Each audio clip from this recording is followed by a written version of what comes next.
Good morning and good afternoon, RSGA STEM class, and whoever decided to watch this video. And welcome to Getting Engine Power to the Wheels, Rotational Forces in Motion. Now, quickly summarizing, everything that we've kind of talked about to this point has to do with force, linear force, and the engine itself, and how chemical is transferred to rotational force, and how more force is needed to move things, fight gravity, friction, so on and so forth, unbalanced forces, etc. In this section, we're actually going to look at what it takes to get the rotational engine power to the wheels themselves. And that involves a couple of different things. So the videos that we're going to watch are going to focus on rear wheel drive cars where the engine is in the front, power is applied to the wheels, but the same concepts apply to mid-engine vehicles where the engine is slightly in front of the vehicle, the rear axle, and to front-wheel drive vehicles that are driven by the front, and even all-wheel drive vehicles. So let's get started here. All right, so one key thing to know is that modern internal combustion engines are limited on their overall turning speed. In other words, the engine, if it was connected directly to a wheel itself, may only achieve not very much overall speed for the vehicle. In order to get more speed out, you're going to need different gearing that allows the RPMs to keep up with the speeds. All right. So, in other words, if you were to do a direct ratio, direct wheel to wheel, your car would not be able to travel 55 miles per hour unless it had a super large wheel. That's because the overall circumference of the wheel, okay, dictates how far it gets in a single rotation. Okay. And we're going to look at that in more detail with some videos here. So a transmission, what that does is it allows the engine to stay at its most efficient RPM or rotation per minute while the car is traveling at different speeds, okay? Because sometimes on the highway, if we're on the interstate, we could do 75, we can do 80 miles an hour, okay? But then again, that engine speed might stay the same if you're in your local neighborhood driving at 35 miles an hour. Or if you're in town driving 45 miles an hour, as you're supposed to be doing. So, there are different gears that keep that RPM level within the efficiency range of the engine itself, all right? So that we're not, one, overworking the vehicle engine, or two, we're not burning too much fuel, okay? So low gears, such as first and second gear on transmissions, all right, they apply more force and more torque, all right, and overall less speed. Okay, so think about trucks, right? Trucks pulling a heavy load, you're going to need a very, very low gear. Or even tractors pulling up a tree stump, going to need very, very low gearing, okay? If you're going up hills, you might need to change your gear to a lower gear, or if you're in an automatic transmission, you might feel your car's automatic transmission shift into that lower gear. And of course, when you're starting, you're always starting in first gear, all right? On the highway, though, you might be in different gears, okay? Assuming a 6-speed manual transmission, that means you're shifting the gears yourselves. You might be in 6th gear when cruising at, say, 75 miles an hour, and you might have to downshift to 5th to do a little bit more acceleration if more acceleration is needed. Less overall force, more overall speed for highway cruising. It keeps your engine in the efficiency range because your engines don't want to run wide open all the time. And then, of course, you'll be going faster. Now, in modern automatic transmissions, you might have a 10-speed automatic, right? Really heavy transmission, but you got 10 gears to choose from to keep within your optimum efficiency range, all right? So gear ratios, real quick. A small gear that drives a large gear equals more force but slower motion, okay? You're going to see that in one of the videos here. However, a large gear driving a small gear equals less force but a faster motion. Occasionally, you'll hear the term gear ratio, and what that means is how many times the smaller gear needs to turn the bigger gear in one rotation. All right, so you've left an example of here. All right, a 2.75 to 1 gear ratio means the smaller gear needs to rotate 2.75 times per single rotation of the larger gear. All right, so let's go ahead and watch a couple of quick videos on this concept before we talk about something else. Gears are a type of simple machine, basically wheels with teeth. A gear train forms when teeth interlock, like here. One gear turns another gear. Each gear train has two parts. A driver gear, that's the one that you turn. And a follower gear, that's the gear that gets turned.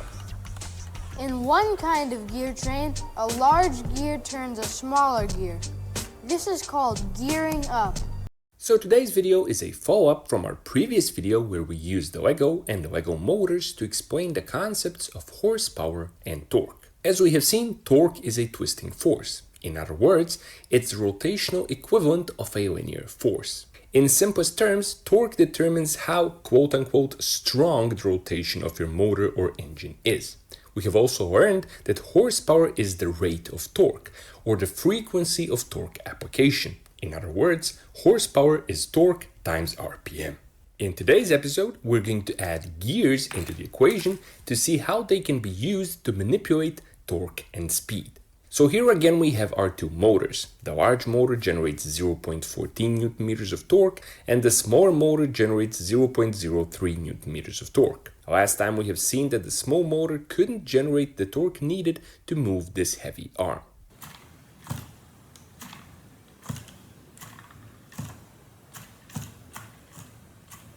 The large motor has more torque, i.e. more quote-unquote strength, and thus it could move the heavy arm without much trouble.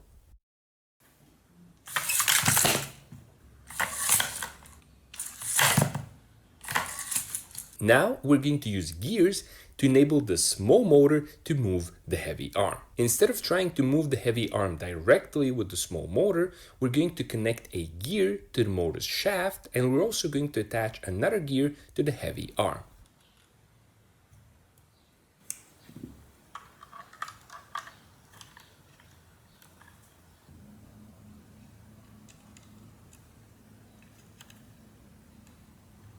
As you can see, the small motor is no longer acting directly on the heavy arm. Instead, they're now interconnected via these two gears.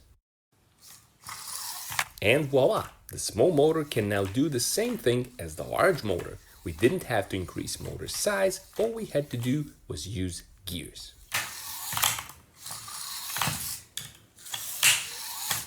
So how and why does this work? Well, as you have seen, we have connected a small gear to the motor and a large gear to the heavy arm. So how much smaller is the small gear than the large gear? Well, we can easily calculate the ratio between the two gears by counting the teeth. We're going to call the gear on our motor the driver gear, because this is the gear where the force input is, and this is the gear that does the work. This gear has 8 teeth. We'll call the gear on the heavy arm the driven gear. This gear receives the force input and has work done on it. This gear has 40 teeth. So how do we obtain the ratio between the two gears? We simply divide the number of teeth on the driven gear by the number of teeth on the driver gear. And the result is 5. This is our gear ratio. If we switch our small gear with this one, which has 24 teeth, our gear ratio becomes 40 divided by 24, which is 1.67. So by using different gears that have different numbers of teeth, we can manipulate the gear ratio.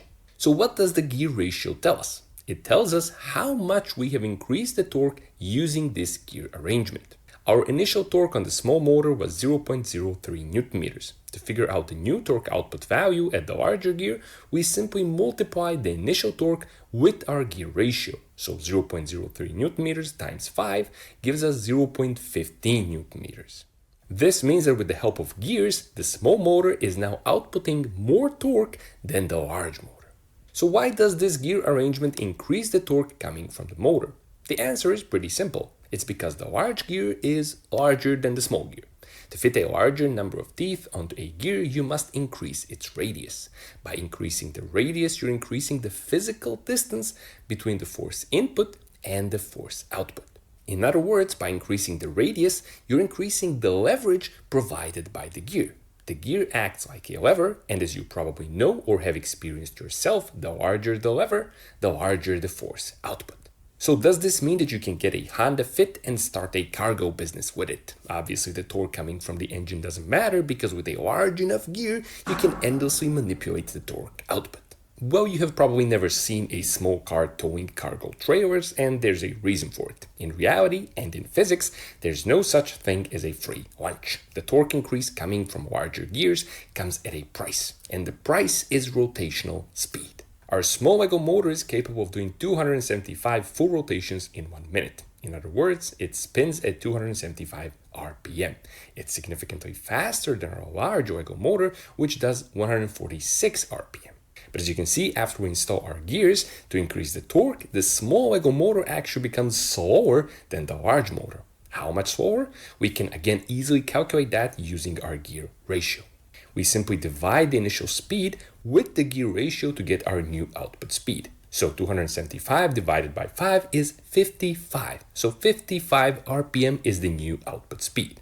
This means that to have more torque than the larger motor, the small motor had to sacrifice its speed. A gear-up train is the sort of system you see in bicycles. When you turn the larger gear, the smaller gear turns very quickly. Right. In a gear-up train, the follower gear turns faster, so you get more speed. But like all simple machines, there is a trade-off. Less force is produced by the gears in exchange for the extra speed. In another kind of gear train, a small gear turns a larger gear. This is called gearing down. A gear down train is the sort of system you see in amusement park rides like a carousel. When you turn the smaller gear, the larger gear turns very slowly. Correct. In a gear down train, the follower gear turns slower, so you get less speed. The trade-off in this case is more force is produced, even though it has less speed. Alrighty, so again, all right, let's go through this sequence here, okay? The sequence works kind of like this, all right? You got the engine. Now that engine connects to the transmission or transaxle, all right? It goes from the transmission to the differential to the axles, and then, of course, the axles to the wheels. So let's look at this in a little bit more details here, all right? So if you have a front engine car and a rear-wheel drive, you're going to have a transmission and differential. All right, they're going to be separate parts. The transmission connects the engine to the differential via a drive shaft. All right, the transmission has all those gears, so it turns from whatever the engine RPM to the different gears themselves, okay, to help the car drive. All right, now the front-wheel drive cars use a transaxle, okay, and it actually consists of, well, the differential inside of it, okay, and but pretty much directly to the axles, or what they call a CV joint if you're getting really technical, okay, but basically it goes to the axles, all right. Now, here's the reason why both of the axles, the transaxles and the differentials are important. When turning, all right, outside wheels travel faster and farther than the inside wheels. Therefore, they must spin faster. I mean, think about it, all right? If I have a small wheel and I have a large wheel, there's more circumference to the larger wheel. So for the same revolution per minute, all right, it's traveling further than the smaller wheel, all right? So, in order to do that, to compensate for it, a differential helps split that power. And we're going to watch a really, really good video on that, okay? Now, axles, all they do is they transfer motion to the wheels themselves. The wheels transfer that energy to the rubber, which meets the road. And then when the car wheels spin, okay, it helps the car move forward. Again, Newton's third law: for every action, there's an equal and opposite reaction. So what I'm going to do is I'm going to go ahead and turn it to a really good classic video that talks about the differential and why it's so important. While this video might be old, the same concepts are still applied in many modern vehicles. So let's go ahead and check this one out, and then we'll end the video after that particular segment ends.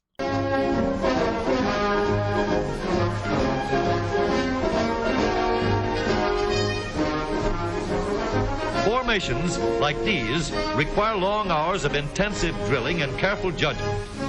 When the troop goes around the corner, the riders on the outside of the turn have to adjust their speed to keep even with the riders on the inside.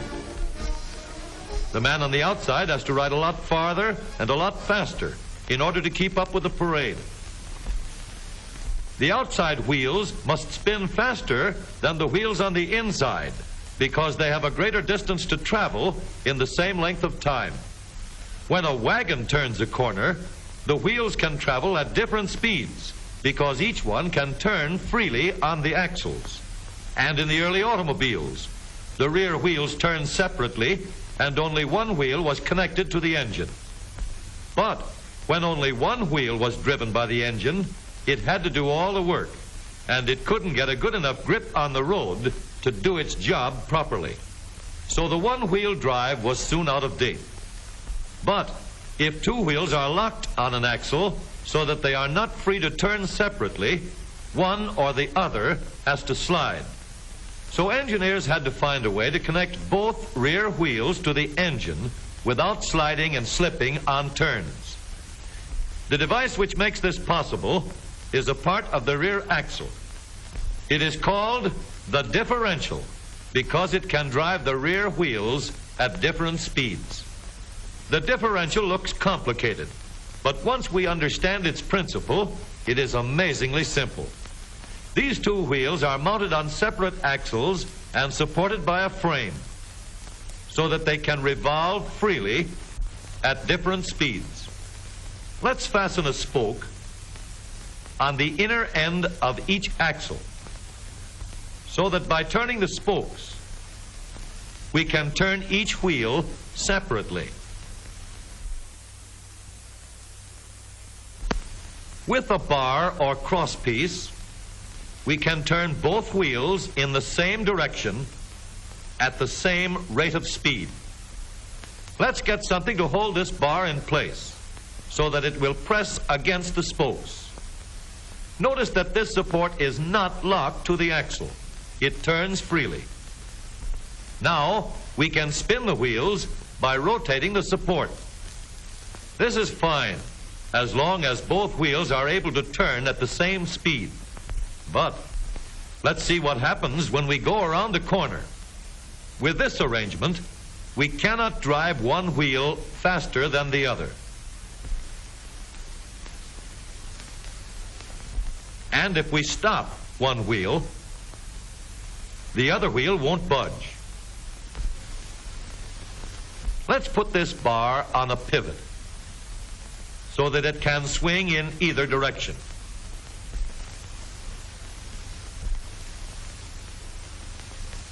Now, the bar can still turn both wheels at the same speed.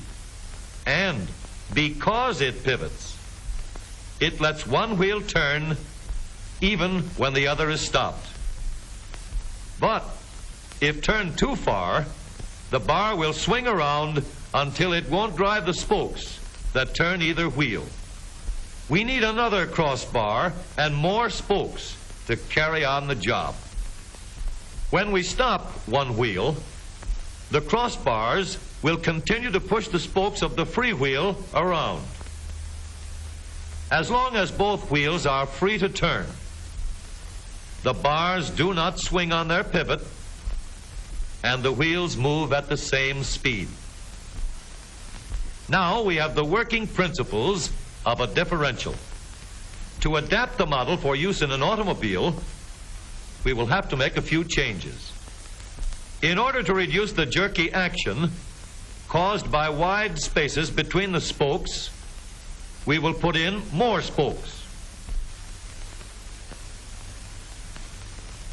Further filling in the spaces between the spokes gives steadier, more continuous action, and changing the shape gives firm, constant contact.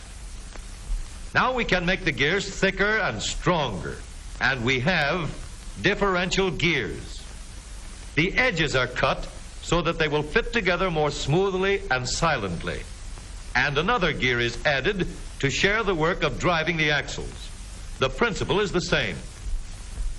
In order to turn the support and drive the wheels, we can fasten a large gear here, connected by a smaller gear to a source of power.